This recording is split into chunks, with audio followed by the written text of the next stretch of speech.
আল্লাহ কিয়ামতের মাঠে রাজসাক্ষী হিসাবে পাশে দাঁড় করায়। আল্লাহ যেন জান্নাতে যাওয়ার পরে ডাইকা বলে সালাম কাওলাম মির রাব্বির রহিম, আমি রব তোমাদেরকে সালামের মালা পরায় দিলাম। আল্লাহর পক্ষ থেকে সালামের মালা গলায় চটে। এই জন্যই তো মুহাম্মদুর রাসূলুল্লাহ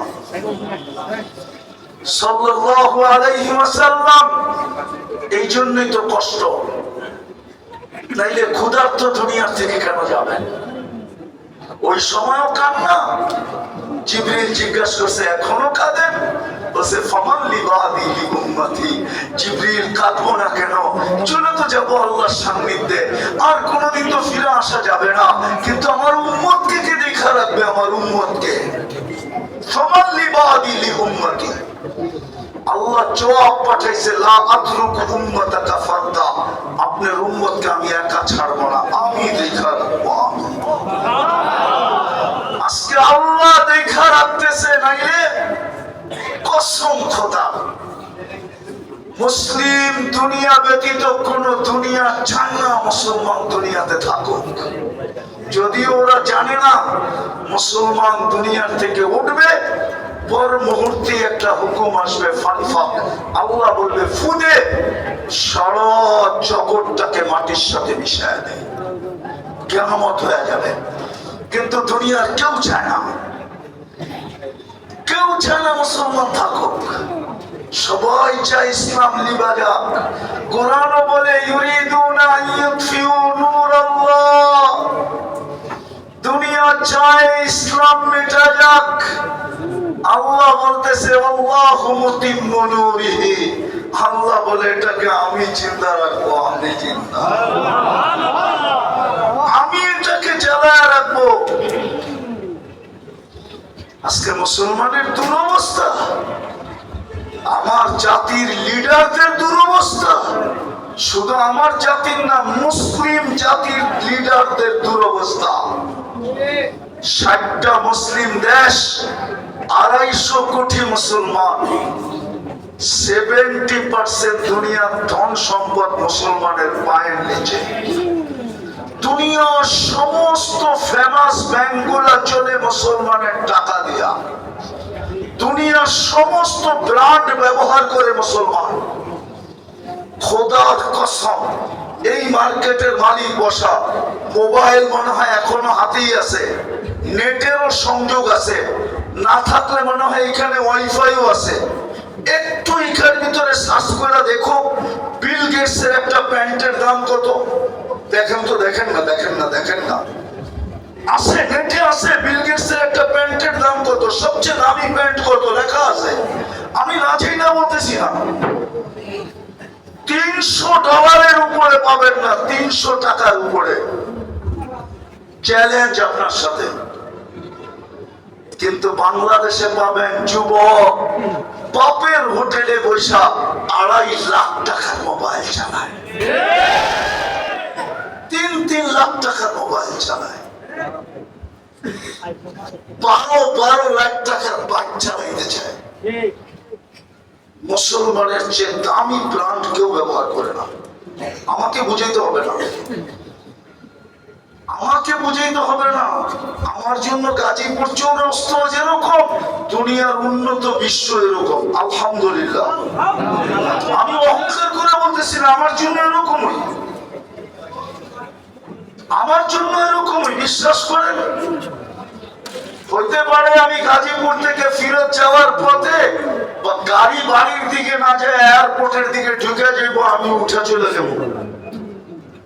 আমাকে দুনিয়া বুঝাইতে হবে না, আমি দুনিয়া বুঝি। আবার এটাও বলতেছি আমি কিন্তু ব্যবসায়ী, এমন না খালি হুজুর। আমি দুনিয়ার সব ব্যবসা বুঝি। আমি কি ব্যবসা করি এটা বলবো না, যারা চিনে ওরা জানে আমি কি ব্যবসা করি। আমি শুধু হুজুর না, আমি খাজুরও লোকে।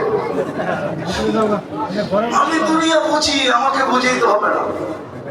তারপর মুসলমানের এই দুরবস্থা কেন? আমেরিকা, কানাডা, অস্ট্রেলিয়া, বিল গেটসের কোন সন্তানের কোন গাড়ি নাই, এন্টার গাড়ি 24 ক্যারেট সোনায় মোড়ানো। দুবাই যুবরাজের একাধিক গাড়ি আছে, এন্টার 24 ক্যারেট সোনায় মোড়ানো। পুরোনাই প্রেসিডেন্টের গাড়ির এন্টার পাস সোনা। আজকে মুসলমানের এই দুরবস্থা কেন? মুসলমান ঘৃণার পাত্র কেন? অবহেলার পাত্র কেন? দীক্ষিতর পাত্র কেন? সবকিছু আমাদের কন্ট্রোলে থাকা সত্ত্বেও আমি তো বলি মুসলিম 60 দেশের কর্ণদারদের যদি বুদ্ধি আল্লাহ খুলে দেয়, ওরা যদি এক হয়, সারা দুনিয়াকে তালা লাগাইতে 1 ঘন্টা লাগে। 1 ঘন্টায় সারা দুনিয়াকে তালা লাগাই দিতে পারে। 1 ঘন্টায়। আজকে বলুক 60 দেশ যে 1 ঘন্টার ভিতরে যদি সমাধান না হলো, তোমাদের সাথে লেনদেন, উঠা বসা, খাওয়া লওয়া, চলা ফেরা, এন্টার যোগাযোগ বন্ধ, আমরা 60 দেশ আপোষে ভাগ করে খামো যতদিন বেঁচে থাকবে। দেখেন দুনিয়া সিধা হইতে কতক্ষণ লাগে, কিন্তু পারে না কেন? এটাও আল্লাহ বইলা দিছে, আমার বন্ধুর রঙে যদি রঙিন না হইলাম, তাইলে বিজাতিদের ভয় তোমাদের দিলের ভিতরে ঢুকায় দিব। খাইব তোমাদের, পড়ব তোমাদের। আপনি এটা বলেন, মুসলমান আছে নাকি তো দুনিয়া আছে, ঠিক না? যদি মুসলমান না থাকলো কি দুনিয়ার যদি বিল্ডিং গুলো সোনা দিয়ে হইলো, রাস্তাগুলো যদি রূপা দিয়ে তৈরি হইলো, থাকবে দুনিয়া? হ্যাঁ, আপনার কারণেই তো দুনিয়া ঠিক আছে। আমি তো বলি বাংলাদেশটা বিপর্যয়ের থেকে বেঁচে আছে কেন জানেন? জানেন? শুধু মসজিদ, মাদ্রাসা, আলেম ওলামার কারণে। যদিও আমার জাতি এটার বিরুদ্ধে, বেশিরভাগ জাতি এটার বিরুদ্ধে, বেশিরভাগ সুশীলী এটার বিরুদ্ধে, বেশিরভাগ শিক্ষিত এটার বিরুদ্ধে, বেশিরভাগ বুদ্ধিজীবী এটার বিরুদ্ধে। নাইলে বলেন, করোনার সময় সারা দুনিয়া তো চিৎকার দিল বাংলাদেশের মতো বিপর্যয় কোথাও হবে না, কিন্তু বাংলাদেশে তো কোনো বিপর্যয় হলো না। সবচেয়ে কম বিপর্যয় সারা দুনিয়ায় যেই দেশটায় ছিল 1 নম্বরে, ওটা বাংলাদেশ। WHO তে যে দেখা আসেন বাংলাদেশের নামটা কয় নম্বরে? 1 নম্বরে তো আমেরিকা না, 1 নম্বরে তো কানাডা না, 1 নম্বরে তো অস্ট্রেলিয়া না, 1 নম্বরে তো ইউরোপ না, 1 নম্বরে তো নামটা বাংলাদেশের। দ্বিতীয়, করোনার রোগীদের, করোনায় যারা মারা গেছে, ওদের এত সুন্দরভাবে দাফন দুনিয়ার কোন দেশে হয় নাই। বাংলাদেশে করোনায় যত রোগী মারা গেছে সবগুলা কবরে গেছে আলেমদের হাতে অথবা তোলাবাদের হাতে। সমস্ত আলেম আর তোলাবাদের ছিল। ওই কবরে যে জিজ্ঞেস করে দেখেন, তোমাকে যারা কবর দিছে ওদের হাতের ছোঁয়ায় তোমার কিছু মিলছে না মিলে নাই, জিজ্ঞেস করেন। আমার কাছে এখন বলার সময় নেই, সময় থাকলে আমি বলতাম। শুধু নাম বইলা দিতেছি, ওরা আমাদের কাছে জিজ্ঞেস করেন।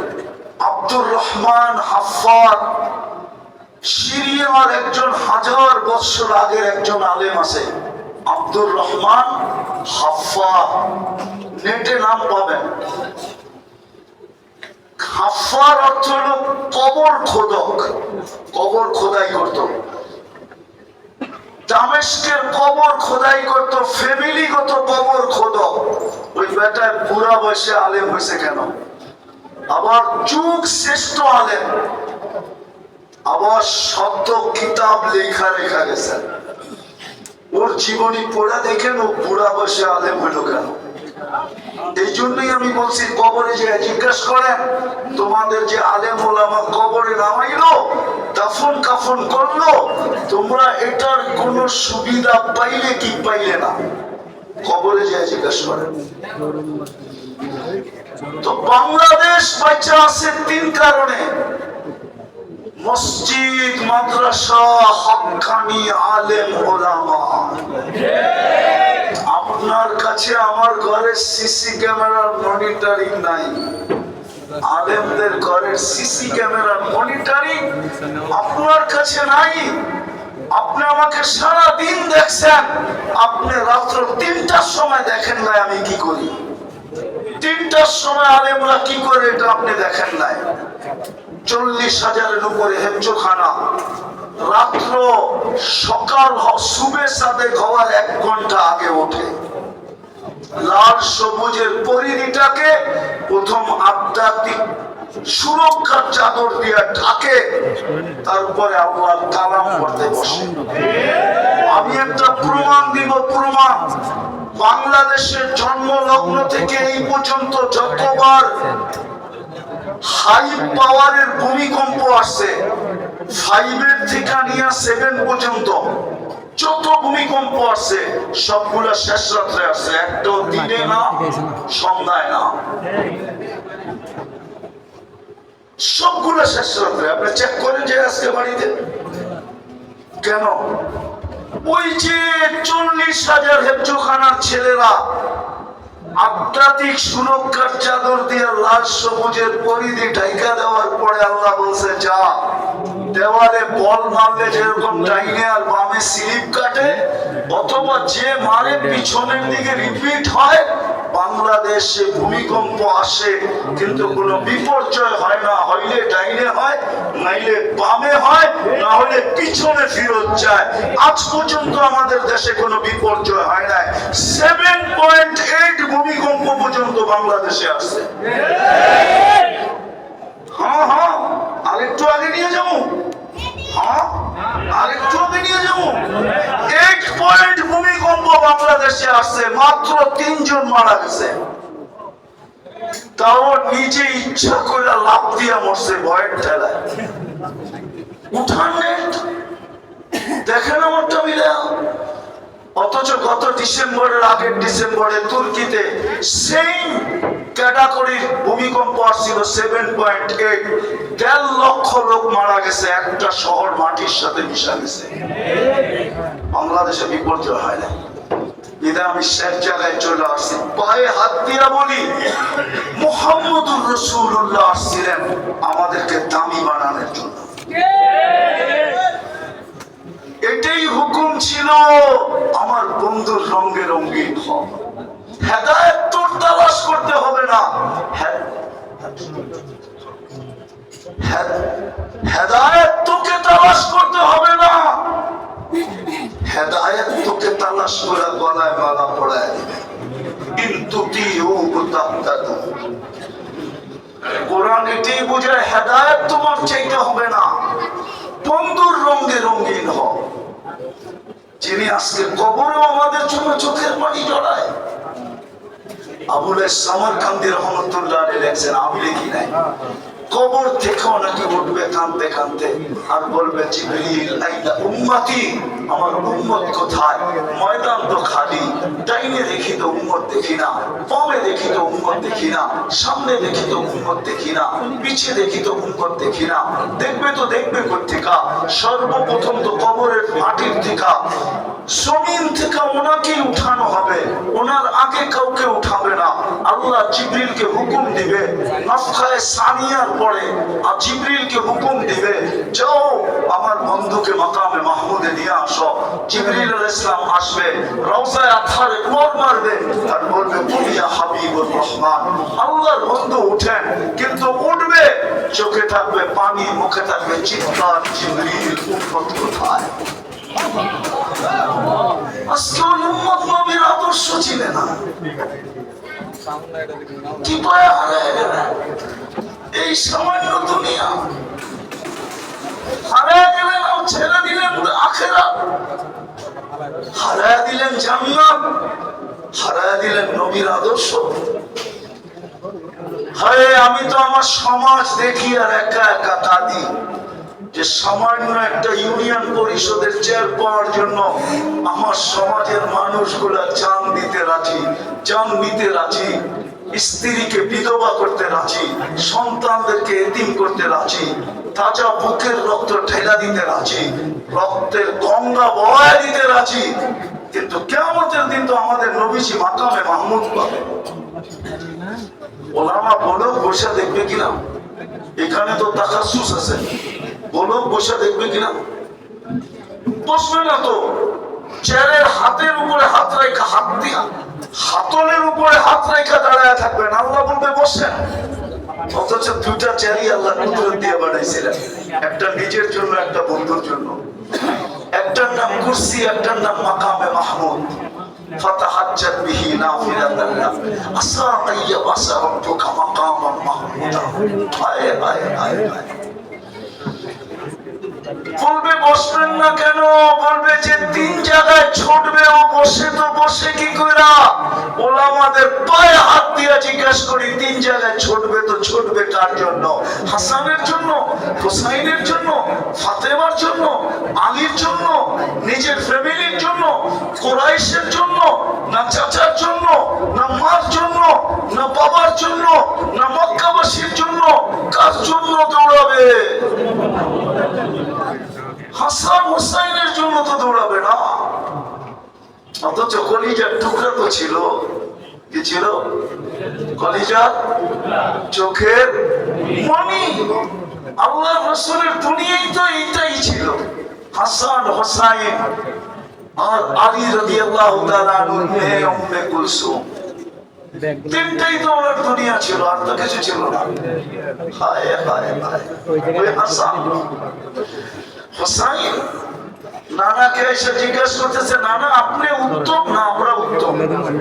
তো নানা তো সাদা সিধা জবাব দিছে, আমি উত্তম। ঠিক না? নবীজি উত্তম না? তো দুইজনে হাসা দিছে। হাসলা কেন? জবাব হয় না। তাইলে কামাগো আব্বা জানরে আম্মা জানরে ছিলেন? বলো। আম্মার পরিচয় দিয়ে বলছে, উম্মুকা আমামা আম্মিনা লাই উম্মিনা লাইসা বিশাই। আমাদের আম্মা জানের সামনে আপনার আম্মা কিছুই না। আমাদের আব্বা জানকে ছিলেন? বলো। বইলা বলছে, আবুকা আমামা আবিনা লাইসা বিশাই। আমাদের আব্বা জানের সামনে আপনার আব্বা কিছুই না। আমগো নানা জানরে ছিলেন? ছিলেন ছিলেন। তো বলছে বলো। তো নানা জানের পরিচয় দিয়ে বলতেছে,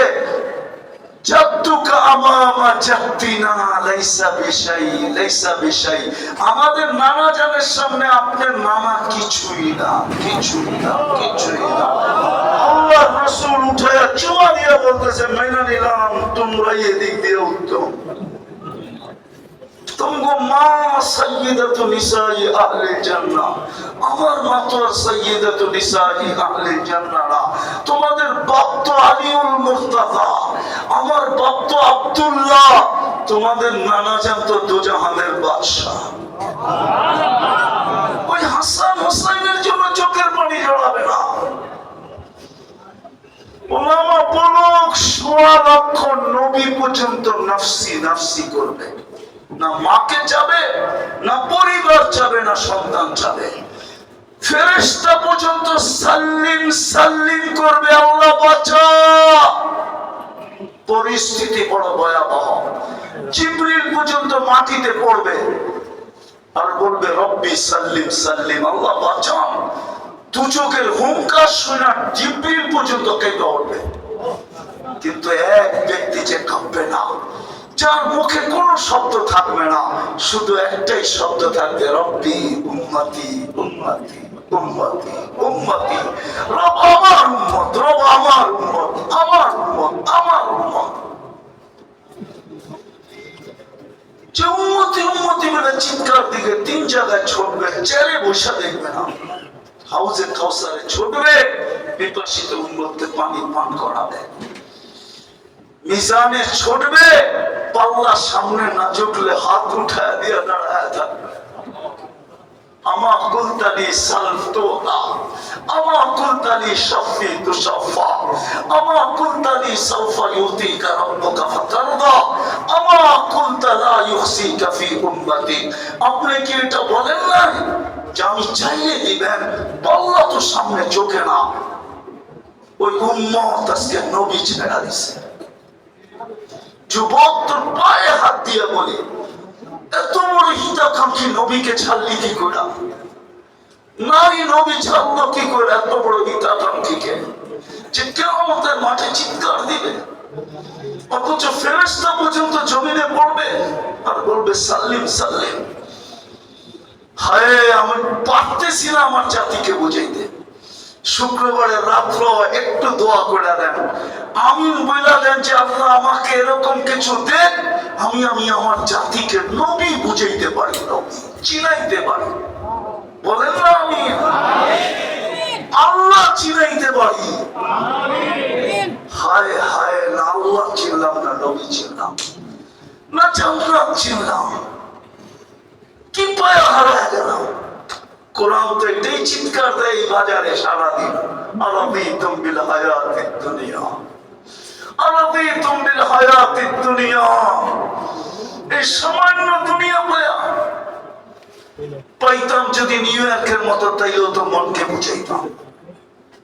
রাগ হয় না, রাগ হয় না, দুনিয়ার কিছুই তো পাইলাম না। কি পাইলাম? দুনিয়া কি পায়া হারায় গেলাম, কি পায়া ভুলা গেলাম আল্লাহ আল্লাহ রাসূল, কি পায়া ভুলা গেলাম জান্নাত। কয়দিন চলবে? সূর্য তো এখনো তো মাটি বলতেছে তামশি আলা যাহরি মাসিরুকা ফি বাতনি। হতে পারে একটু পরে তুমি আমার পেটে আসবে। আজকে সূর্য তো বলতে বলতে ডুবছে, লা নাউদ ফি হায়াতিকা আবাদা। হতে পারে কাল সকালে কেউ আমাকে উঠতে দেখবে না। আল্লাহ তো এটাই ইঙ্গিত দিছিল, আমাতুল আরদা লাতাল আলকা ফি বাতনিহা। আমি জমিনকে হুকুম দিতে দেরি, তোমাকে পেটে নিতে দেরি হবে না। খোদার কসম, এই চৌরাস্তা আল্লাহ বদদুয়া করতেছি না, আল্লাহ না করুক না করুক না করুক। যদি একটা বহুমাত্রায় ভূমিকম্প আসে আর মাটির সাথে মিশা যায়, এখানে কোনো উদ্ধার অভিযানও চলবে না, শুধু পাউডার ছিটিয়ে দিতে হবে। গাড়ি ঢোকার মতো কয়টা গলি আছে, আপনাকে যে উদ্ধার করবে? পুরান ঢাকায় উদ্ধার করবে কিভাবে? আল্লাহ তো বলে জমিনকে আমি হুকুম দিতে দেরি, তোকে পেটে নিতে দেরি করবে না। আরেকটা শুনবেন মজার খবর, জমিন প্রতিদিন বলে আলা কুল্লা ইয়াউমিন ওয়াল আরদু তাস্তাআযিনু রাব্বা। জমিন ডেইলি বলে আল্লাহ অনুমতি দেন না আমি মানুষকে আমার পেটে নিয়ে আনি, আন আবতালা ইবনা আদম ফি বাতনি। মানুষকে পেটে নিয়ে আনি কেন? ওই আমি যেটা প্রথমে বলছি ওইটাই বলে ইয়াকুল রিজকাকা ওয়া ইয়াসি। সব তোর বহন বক্ষণ করে, সব তোমারটা ব্যবহার করে, তুমি 24 ঘন্টা ওদেরকে রক্ষণাবেক্ষণ করো, তারপরেও তোমাকে মানে না। আমি কতদিন সহ্য করব? জমিন প্রতিদিন বলে, শুধু জমিন বলে না, সমুদ্র প্রতিদিন বলে আল্লাহ অনুমতি দেন না। সমুদ্র বাদ দিলাম, ফেরেশতা প্রতিদিন বলে আল্লাহ অনুমতি দেন না, সাইজ করে দেয় সাইজ। আমি দেখা আসছি, আপনারা দেখা আসেন, জর্ডানে এখনো ডেড সি রাখা আছে, আমি দুই চোখে দেখা আসছি, এখনো রাখা আছে। জিবরিল আলাইহিস সালাম উল্টায় মাইরা দিয়ে ডেড সি বানায় দিয়েছে। হুকুম দিতে দেরি, মাটির সাথে মিশিয়ে দিতে দেরি করবে না। আসেন তওবা করি, আর হারায় যান না। কম সময়ে কম পরিশ্রমে মুহাম্মদুর রাসূলুল্লাহ এর জন্য আমি তো কাঁদি। শুধু এই উম্মত তো ইচ্ছা করলে এক রাত্রে নিজেকে দামি বানাইতে পারে, এক রাত্রে 83 বছরের ইবাদত করতে পারে। এক রাত্রে, রাত্রে লাইলাতুল কদর 83 বছরের ইবাদত এক রাত্রে। 80 বছরের পুরাকে যদি বলে যে একটা রাত্র শুধু মিলায় দেয়, একটা রাত্র, তারপরও তুই আমার কাছে 3 বছরের পাওনা হবি, আমি বাদ দিলাম 83 বছরের 83টা লাইলাতুল কদর আছে, বাদ দিলাম একটা লাইলাতুল কদর মিলায় দে আমাকে। যে একটা লাইলাতুল কদর তুই ধরছিলি ওটা মিলাইয়া দে, তারপর ৮০ থেকে ৮০ বাদ দিয়ে দিব। ৩ বছরের পাওনা তুই আমার কাছে হবি, আমি ৩ বছরের পাওনা তোকে এতটুকু দিব, হয় হয় কম দিল এই দুনিয়ার ১০ গুণ বড় দিব। এই জন্যই তো মোহাম্মদ রাসূলুল্লাহ ছিলেন। শেষ কথা, আমার বড় কান্না আসে, আমি একটা দেশে ৬ বার গেছি। ৬ বার। কয়বার? ওই দেশে কোনো বেনামাজি নেই, দেশটা গরিব, আফ্রিকার কালো। হয় আমার দেশটা যদি এরকম হইতো। দেশটা বাদ দিলাম, আজকে যদি প্রশান্ত কমপ্লেক্সটা এরকম হইতো যে আজান হইতে দেরি, প্রত্যেক দোকানদার মার্কেটের গলির ভিতরে চাটাই বিছাইতে দেরি করে নাই, গলির ভিতরে দাঁড়ায় নামাজ পড়ছে, নামাজ শেষ আবার মার্কেট চালু। আমি ওই দেশে ৬ বার গেছি। ৬ বার। চাঁদ নামের একটা দেশ আছে, চাঁদ, আফ্রিকায়, আপনার দেশের চেয়ে বহুত বড়, মাত্র ১.৫ কোটি মানুষ। আমি চিনি ওই দেশে, ওই দেশ আমাকে চিনে। আমি বড় কথা বলতেছিলাম, ওই দেশের হোমরা চোমরা অনেকে আমাকে নামেও চিনে, চেহারাও চিনে। আমি ৬ বার তাহকিক করে এই সিদ্ধান্তে পড়ছি ওই দেশে কোনো বেনামাজি নাই। কোনো কি নাই? বেনামাজি। আমার দেশটা যদি এরকম হতো,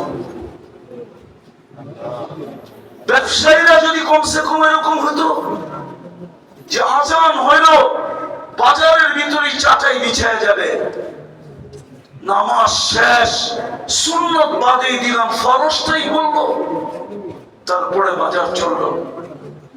আল্লাহ ডাকে ৯০ ভাগ নামাজ পড়েন, ৯৫ ভাগ নামাজ পড়েন। চলেন তওবা করি। করবেন তওবা? কে কে করবেন দেখি?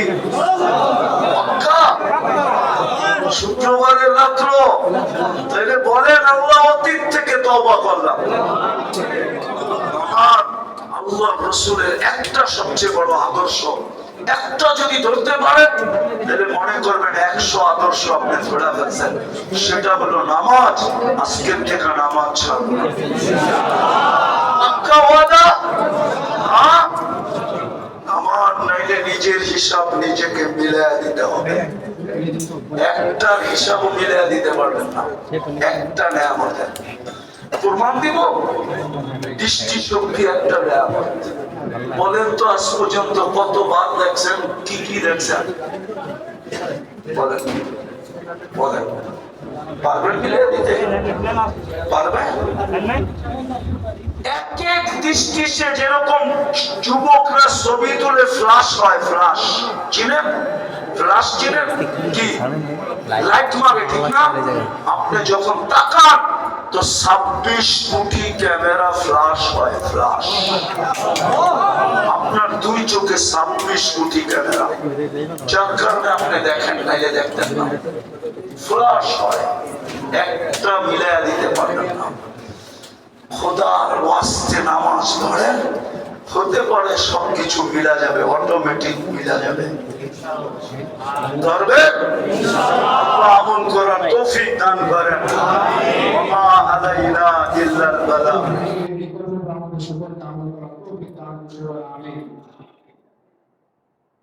আপনারা সকলে অবগত আছেন, আজকে এই মাহফিলের সম্মানিত সভাপতি সাহেব তিনি মঞ্চে বসা আছেন। আমাদের প্রধান বক্তা হযরত মাওলানা আব্দুল মাদানী সাহেব তিনি আমাদের মাঝে উপস্থিত হয়েছেন। হযরতের পরে ইনশাআল্লাহ আলোচনা করবেন। আমাদের সমস্ত বক্তা মেহমান সকলে উপস্থিত আছেন ইনশাআল্লাহ।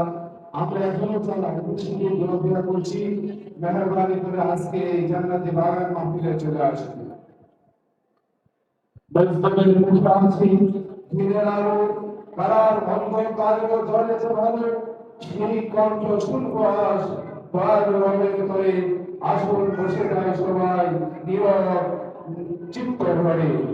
এই পর্যায়ে আমাদের সম্মুখে কোরআন ও হাদিসের আলোকে তাকরীর পেশ করবেন আজকের এই প্রোগ্রামের সম্মানিত সভাপতি তারা নির্যাতিত মুসলিম আলেমে দ্বীন বাতিলের আতঙ্ক যিনি দীর্ঘ 4 মাস কারাবরণ করেছিলেন হযরতুল আল্লাম হযরত মাওলানা মুফতি নাসিরউদ্দিন খান, হযরত মাওলানা মুফতি নাসিরউদ্দিন খান সংসদ সদস্য পদপ্রার্থী গাজীপুর 2 হযরত তার আলোচনা পেশ করার জন্য সবিনয় অনুরোধ করছি। আসসালামু আলাইকুম ওয়া রাহমাতুল্লাহি ওয়া বারাকাতুহু। আলহামদুলিল্লাহি রাব্বিল আলামিন ওয়া সলাতু ওয়া সালামু আলা সাইয়্যিদিল মুরসালিন ওয়া আলা আলিহি ওয়া আসহাবিহি আজমাইন। আম্মা বা'দ, আউযু বিল্লাহি মিনাশ শাইতানির রাজীম। বিসমিল্লাহির রাহমানির রহিম। ওয়া মান আহসানু কওলাম মিম্মান দাআ ইলাল্লাহি ওয়া আমিলা সালিহান وقال إنني من المسلمين وقال النبي صلى الله عليه وسلم خير الناس من ينفع الناس أو كما قال عليه الصلاة والسلام وقال النبي صلى الله عليه وسلم فضلت على الأنبياء بست أعطيت جوامع الكلم ونصرت به الرعب وأحلت لي الغنائم وجعلت لي الأرض مسجدا وطهورا وأرسلت إلى الخلق كافة وختم بي النبيون أو كما قال عليه الصلاة والسلام صدق الله مولانا العظيم وصدق رسوله النبي الكريم ونحن على ذلك من الشاهدين والشاكرين। খানপাড়া জোবাইদা খানম দারুল উলুম হাফিজিয়া মাদ্রাসা ও এতিমখানার হিফজ সমাপনী ছাত্রদের পাগড়ি প্রদান উপলক্ষে এই বার্ষিক ওয়াজ ও দোয়ার মাহফিলের সম্মানিত প্রধান অতিথি হযরত মাওলানা মুফতি আব্দুল কাদের মোল্লা সাহেব, সম্মানিত প্রধান মেহমান যিনি ইতিমধ্যেই একটু আগে আমাদের কাছে বয়ান ও নসিহত পেশ করেছেন, শেখুল হাদিস আল্লামা মুফতি মাসউদুল করিম দামাত বারকাতুহুম, প্রধান বক্তা যিনি অল্প সময়ের মাঝেই মাহফিলে তাশরিফ আনবেন, এখানে আপনাদের সামনে বয়ান পেশ করবেন, দেশের প্রখ্যাত মুফাসসিরে কোরআন হযরত হাফেজ কারি মাওলানা আব্দুর রহিম আল মাদানী সাহেব দামাত বারকাতুহুম, বিশেষ বক্তা মুফতি মোশাররফ হোসেন সাহেব সহ মুফতি আখতারুজ্জামান নোমানী, মুফতি শাকিল আহমেদ তামিম এবং মুফতি জাইনুল আবদিন সাহেব, জুনায়েদ আল হাবিব সাহেব সহ শ্রদ্ধেয় উলামায়ে কেরাম, বুজুর্গানে দ্বীন, এই মসজিদ এবং মাদ্রাসার কমিটির সম্মানিত সদস্যবৃন্দ, এলাকার হাজী সাহেব বৃন্দ, মুরব্বিয়ানে কেরাম, যুবক ভাইয়েরা, আমার কথা এবং বক্তব্য খুবই সংক্ষেপ, দীর্ঘ বক্তব্যের সুযোগও নেই এবং মাহফিলের ইন্তেজামিয়া কমিটির তরফ থেকে ব্যবস্থাপনা এভাবেই সাজানো হয়েছে। আমি মহান আল্লাহ পাকের দরবারে আপনাদেরকে নিয়ে শুকরিয়া আদায় করছি যে আল্লাহ আমাদেরকে দুনিয়ার সকল কাজ থেকে ফারেগ হয়ে মসজিদের পরিবেশে কোরআন ও হাদিস থেকে আলোচনা শোনার এই মজলিসে হাফেজ ছাত্রদের পাগড়ি প্রদানের এই মোবারক মাহফিলে এসে বসার তৌফিক দান করেছেন। চলুন আমরা সকলে আল্লাহর কাছে শুকরিয়া আদায় করি, বলি আলহামদুলিল্লাহ। মুআজ্জাজ ও মুহতারাম হাজিরিন, মানুষের জীবনের প্রত্যেকটা লামহা, প্রত্যেকটা মিনিট এবং সেকেন্ড বড় মূল্যবান। এই সময়গুলি আমরা অনেক সময় সঠিক কাজে ব্যয় করতে পারি না, যার কারণে আমাদের এই সময়ের বরকত এবং এই সময়ের যে কল্যাণ পাবার কথা, তার পরিবর্তে আমরা অকল্যাণ এবং বিভিন্ন রকমের বিপদের মুখোমুখি হই। এই জন্যে যারা আমাদেরকে এই আয়োজন করে দিলেন দ্বীনি মাহফিলে ওলামাদের মুখ থেকে কোরআন এবং সুন্নাহর আলোচনা করবার, তাদের প্রতিও কৃতজ্ঞ থাকা দরকার এবং এই সকল প্রতিষ্ঠানের পাশে দাঁড়ানো দরকার। এই মাদ্রাসা, এটা আপনাদেরই মাদ্রাসা। আজকের মাহফিলের বিশেষত্ব অনেক। এর মাঝে আমার দৃষ্টিতে যেটি মনে হয়েছে, এই খানপাড়ায় অনেক ধনী মানুষরা আছেন, অনেক সম্ভ্রান্ত মানুষরা আছেন, অনেক শিক্ষিত মানুষরা আছেন, অনেক মুরব্বী মানুষরা আছেন, কিন্তু আজকে ওনারা এই কমিটি মিলে এই মাহফিলকে সাজিয়েছেন শুধু আলেম ওলামা দিয়ে। বলেন আলহামদুলিল্লাহ। বিভিন্ন সময় দেখা যায় মাহফিলগুলি করতে যে অর্থনৈতিক প্রয়োজন পূরণের জন্যে অথবা সামাজিক রাজনৈতিক মুসিবতকে মোকাবেলা করবার জন্যে অনেক মানুষের নাম দিতে বাধ্য করা হয়। এমনও মানুষকে প্রধান অতিথি, সভাপতি অথবা বিভিন্নভাবে সম্মানিত করতে হয় যারা মসজিদ মাদ্রাসাকে পছন্দ করে না। এমনও মানুষকে প্রধান অতিথি বিশেষ অতিথি করতে বাধ্য করা হতো যারা কখনোই মাদ্রাসায় 2-4 পয়সা দানের হাত প্রসারিত করতেন না। এমনও মানুষকে বাধ্য করা হতো, থানার ওসি সাহেব বলে দিত না হলে অনুমোদন পাবেন না। আলহামদুলিল্লাহ আমাদের সেই পরিস্থিতি থেকে আলেম ওলামাদের মাহফিল, আলেম ওলামাদেরকে দিয়ে সাজানোর যে তৌফিক আল্লাহ দিয়েছেন, আমরা সেই আল্লাহর প্রতি আবারও কৃতজ্ঞতা আদায় করি। সকলে বলুন আলহামদুলিল্লাহ। বিগত সময়ে মাহফিল করবেন, বক্তাকে কি কথা বলবে, কাকে আনবেন, কাদের মর্জি হয় কাদের হয় না, এগুলি বিবেচনা করা লাগতো। গত 1 বছর এটা লাগে না। মোহতারাম হাজিরিন, এই জন্যে এই মাহফিলগুলি হওয়া দরকার কোরআন সুন্নাহ নির্ভর। এই মাহফিলগুলি দরকার হেদায়েতি কথায় ভরপুর। এই মাহফিলগুলি হওয়া দরকার আওয়াম মানুষের, মুসলমানের ঈমান হেফাজতের জন্য কি কর্মসূচি, এই ধরনের আলোচনায় ভরপুর। কিছু হাসি কান্না, গাল গল্প, অথবা কিছু কমেডি, কিছু নাটক, কিছু অঙ্গভঙ্গি, এর জন্য মাহফিল নয়। যে সকল বক্তা এই কাজগুলি করেন, দয়া করে এদেরকে মাহফিল থেকে আপনার বর্জন করুন। হেদায়েতের কথা যারা বলবে, কোরআন সুন্নাহর আলোকে যারা কথা বলবে, হককে হক হিসেবে প্রতিষ্ঠিত করবে, বাতিলকে বাতিল হিসেবে বলবে, তাদেরকে আনা দরকার। এই জন্য মোহতারাম হাজিরিন, এখন সময় এসেছে, সময়কে কাজে লাগানো দরকার। আল্লাহ আমাদের তৌফিক দান করেন। আমি কোরআনের যে আয়াত তেলাওয়াত করেছি, আল্লাহ বলতেছেন ওমান আহসানু কাওলাম মিম্মান দাআ ইলাল্লাহি ওয়া আমিলা সালিহা। তার কথার চেয়ে কার কথা উত্তম হতে পারে যে নাকি আল্লাহর প্রতি আহ্বান করে, ওয়া আমিলা সালিহা, এবং নেক আমল করে।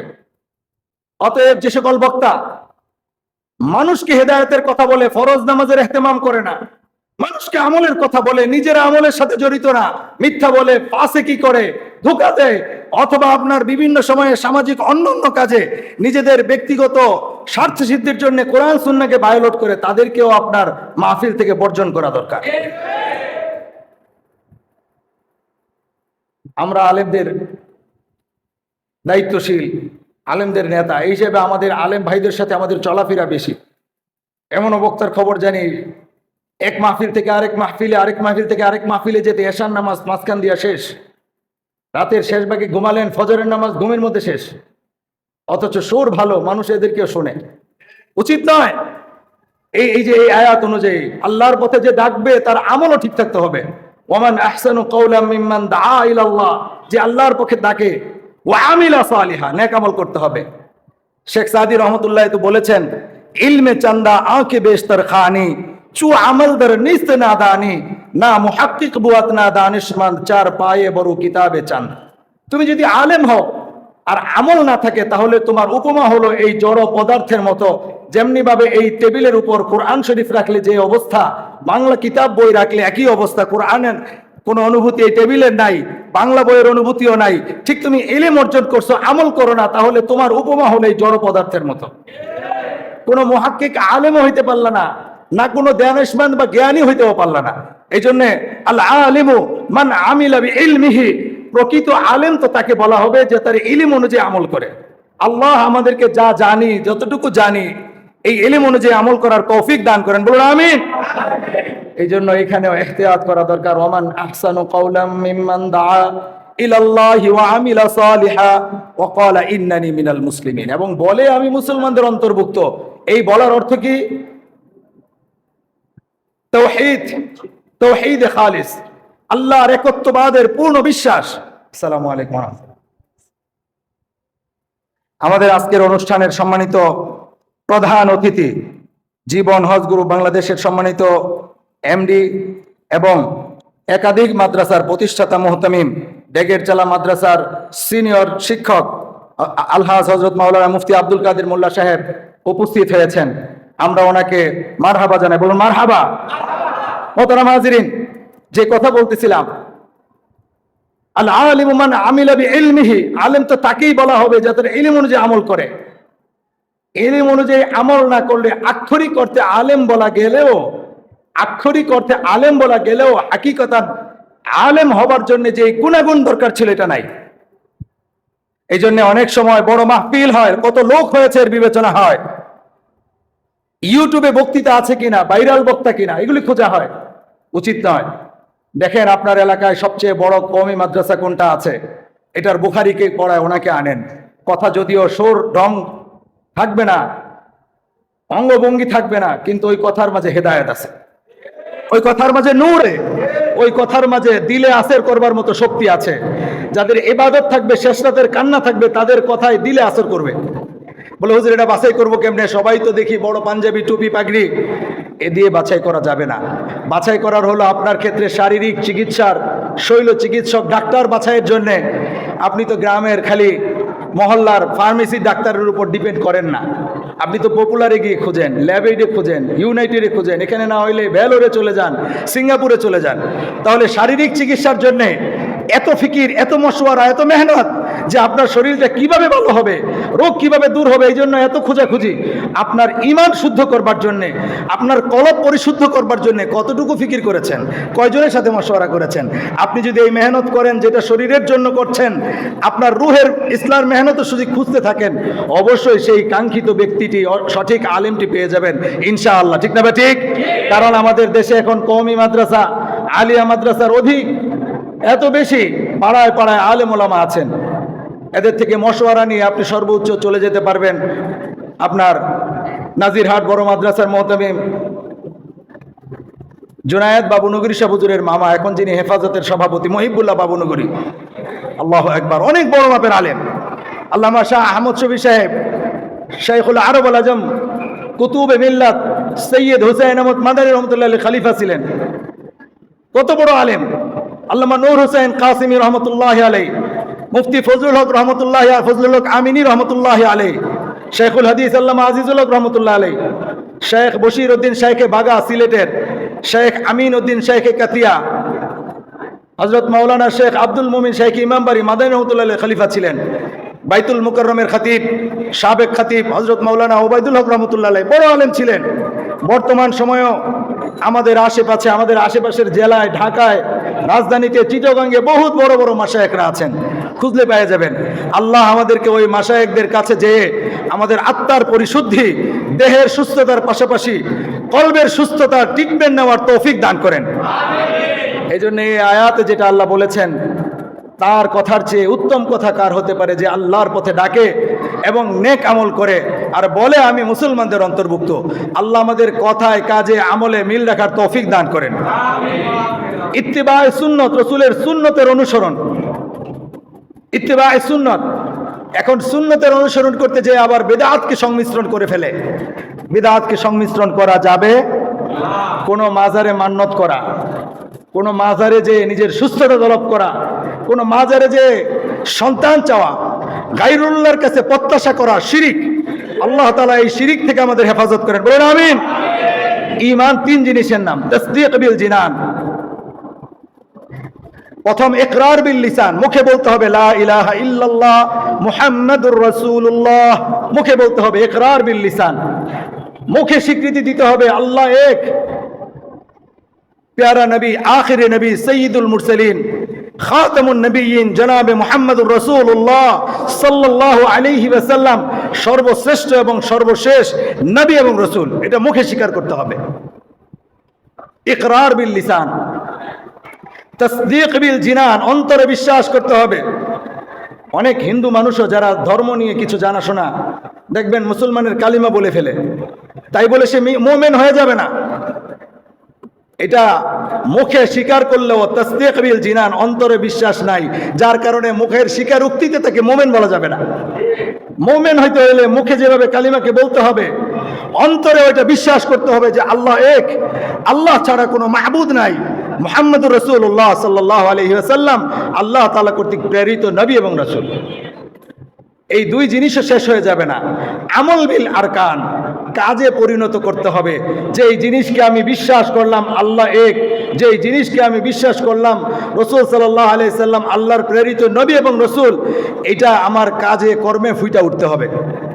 মোহতারাম হাজিরিন, দাবি করলাম তাহাজ্জুদ পড়ি, সকালবেলা যায় সুদের ব্যবসা করি। দাবি করলাম কোরআন তিলাওয়াত করি, প্রতিবেশীর সাথে সুসম্পর্ক নাই, আলেম ওলামা ভালো লাগে না, মাদ্রাসা ভালো লাগে না, নামাজ ভালো লাগে না, আমার ওই কোরআন তেলাওয়াতের কোনো দাম নাই। অতীতে এমন হয়েছে, কয় ফজরের পরে সূরা ইয়াসিন দিয়া দিন শুরু করে, মনে করছিলাম ঠিকই মনে হয়। একদিকে বলেন সূরা ইয়াসিন দিয়ে দিন শুরু করেন, তাহাজ্জুদ মিস হয় না, 100 রাকাত তাহাজ্জুদ পড়েন। আর আলেম ওলামা দেখলে গাত্রদাহ শুরু হইতে সময় গেছে না? আলেম ওলামাদেরকে দৈরা দৈরা জেলে পড়ছেন, আবার কোরআন তেলাওয়াতের দাবি করছেন, হইছে না? অতএব বোঝা গেল দাবির সাথে বাস্তবতার মিল নাই। যদি কোরআন কেউ সঠিকভাবে তিলাওয়াত করে প্রতিনিয়ত, কোরআন হলো জীবন্ত কালাম, কালামুল্লাহি গায়রু মাখলুকিন, আল্লাহর কথা, এটা কোনো মাখলুক নয়। এই আল্লাহর কথা যদি নিয়মিত কেউ আল্লাহর সাথে বলে, তার মাঝে এক নূর পয়দা হবে, তার চেহারায় নূর পয়দা হবে, তার কলবে নূর পয়দা হবে, তার ঈমান মজবুত হবে। যারা তারা আলেমকে ভালোবাসবে, কোরআনের ধারাবাহকদেরকে ভালোবাসবে, মাদ্রাসাকে ভালোবাসবে। একদিকে এইসব করলেন না, আবার কোরআন তেলাওয়াতের দাবি করলেন, বুঝা গেল দাবি সত্য নয়, মিথ্যা। এজন্য মোহতারাম হাজিরিন, আল্লাহর রাসূল বলেছেন খায়রুন নাস মান ইয়ানফাউন নাস, উত্তম মানুষ হলো সে যে মানবতার কল্যাণ করে। মায়ের পেটে শিশু গুলিবিদ্ধ হলো, সুখের বিনিময়ে বললেন না এরা অপরাধী। 8 তলায় বাচ্চা গুলি খায়া মা বাবার কাছে লুটায়া পড়লো, বলে আমার বাহিনী গুলি করে নাই, ওই উপরে গুলি করলো কে? এই অস্বীকার করার দ্বারা বোঝা যায় মানুষের ভালোবাসাও ছিল না। অথচ হাদিসে রসুলে আছে, রাসূল সাল্লাল্লাহু আলাইহি ওয়াসাল্লাম বলেছেন খায়রুন নাস মান ইয়ানফাউন নাস, উত্তম মানুষ হলো সে যে মানবতার কল্যাণ করে। হিন্দু হোক, বৌদ্ধ হোক, মানুষ হিসেবে মানবিক যে অধিকার, এটা সকলের জন্য স্বীকৃত। ইসলামও বলে, দুনিয়ার আইনেও বলে, দেশের আইনেও বলে, জাতিসংঘের আইনেও বলে। কিন্তু এই 16 বছর এই মানবাধিকারও ছিল না। ধরান নাকি? ঠিক 2-4 জনে বলেন মানবাধিকার ছিল?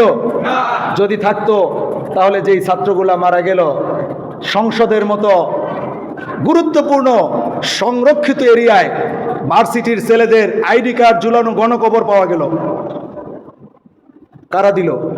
মানুষের অধিকার যদি বাস্তবায়ন হতো তাহলে এটা হওয়ার কথা নয়। লাশ হয়ে গেলে মানুষের আর কোনো রকমের বিভেদ বিচ্ছেদ থাকে না, কোনো ক্ষোভ রাগ থাকে না।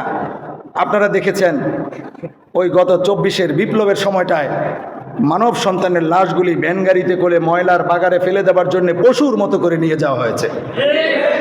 পুলিশ তাদের গাড়ি থেকে লাশ, মানুষের লাশ, আল্লাহর শ্রেষ্ঠ মাখলুক, কিভাবে আপনার ওই উপর দিয়ে উঁচু করে রাস্তায় ফেলে দিয়েছে। রিকশার মধ্যে এক পাশে মাথা ঝুলে আছে, আরেক পাশে পাও, এভাবে রিকশায় করে মানুষের লাশগুলি কিভাবে নিয়ে যাওয়া হয়েছে। এই লাশের উপর এর আগেও লম্ফজম্ফ করা হয়েছে, বিচার হয় নাই।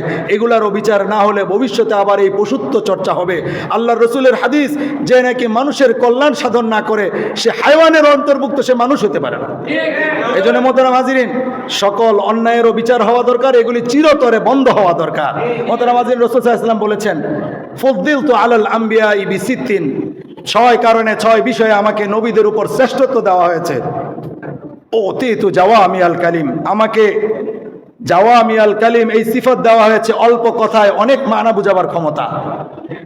রসুলের এক এক হাদিসের এক একটা জুমলা, এক একটা সেন্টেন্স, এক একটা বাক্যের ব্যাপক অর্থ। ইন্নামাল আমালু বিন্নিয়াত একটা হাদিসের অংশ, এর ব্যাখ্যা করলে ব্যাপক।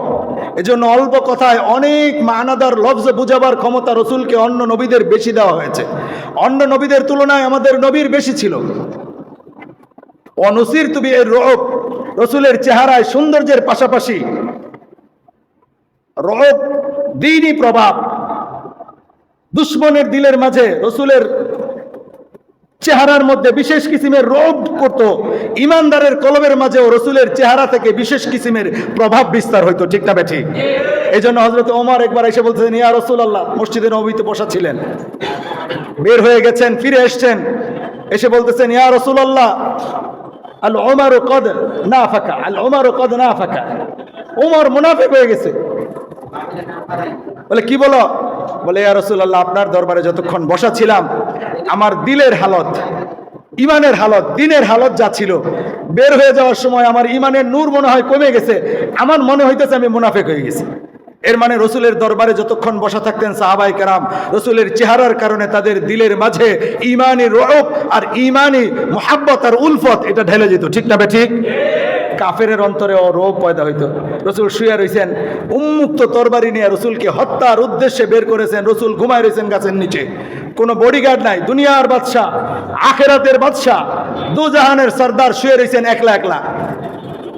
এসএসএফ লাগে নাই, আর্মি, বিডিআর, পুলিশ কিচ্ছু লাগে নাই, বিশেষ বাহিনী লাগে নাই, সোয়াত লাগে নাই, র্যাব লাগে নাই, কিচ্ছু লাগে নাই। রসুল শুয়ে রয়েছেন, এখন তরবারি বের করছেন, বলছেন আমার হাত থেকে তোমাকে কে বাঁচাবে? রসুল চোখ খুলে দেখেন তরবারি, ধারালো তরবারি উঁচু করা, ফেললেই জবায়। রসুল তার চেহারার দিকে তাকায় বলছেন আমাকে তোমার হাত থেকে বাঁচাবেন আল্লাহ।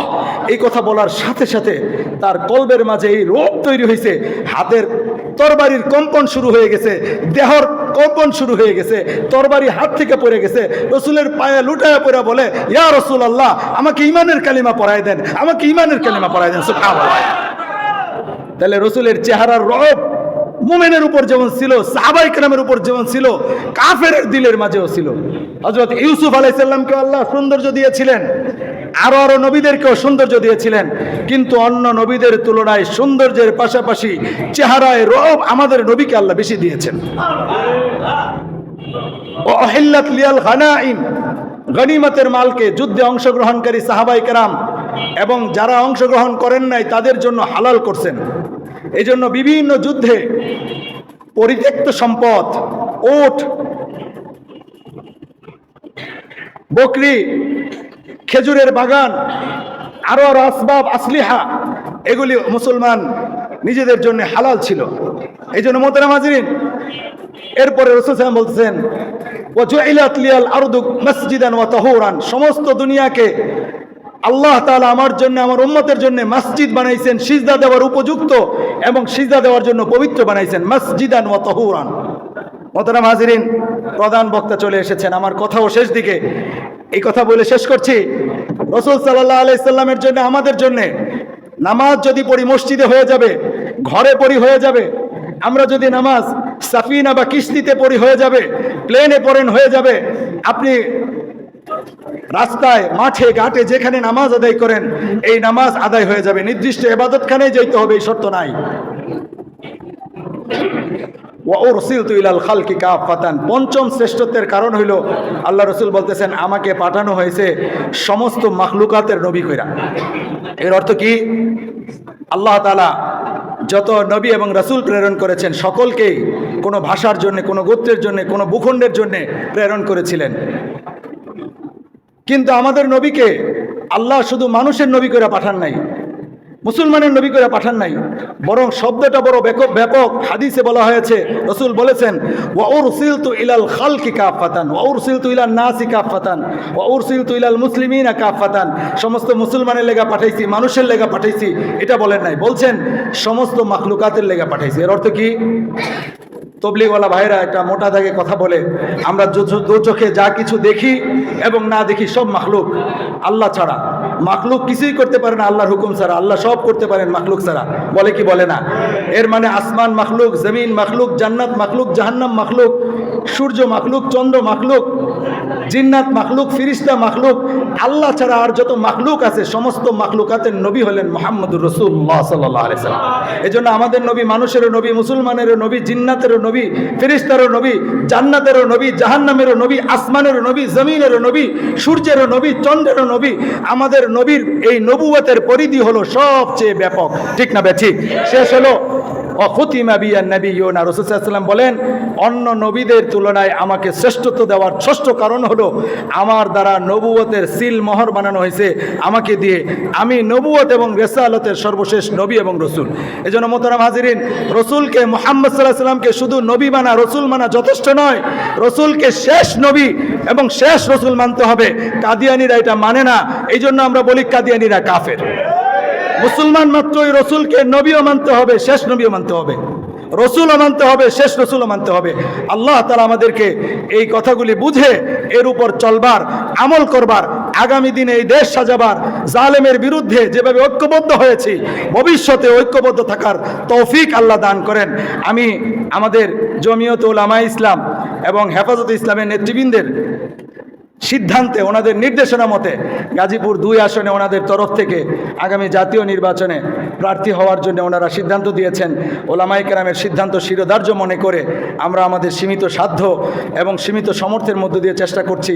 আপনাদের কাছেও দোয়া চাই, সহযোগিতা চাই, যে কোনো মূল্যে যেন আর এই দেশে খুন, ধর্ষণ, রাহাজানি, মানুষের অধিকার ছিনিয়ে নেওয়া, ভোটের অধিকার ছিনিয়ে নেওয়া এবং এই দেশকে নাস্তিক মুরতাদদের কবল থেকে মুক্ত করতে পারি। আল্লাহ যেন তৌফিক দান করেন। আখিরু দাওয়ানা আলহামদুলিল্লাহি রাব্বিল আলামিন। আসসালামু আলাইকুম ওয়া রাহমাতুল্লাহি ওয়া বারাকাতুহু।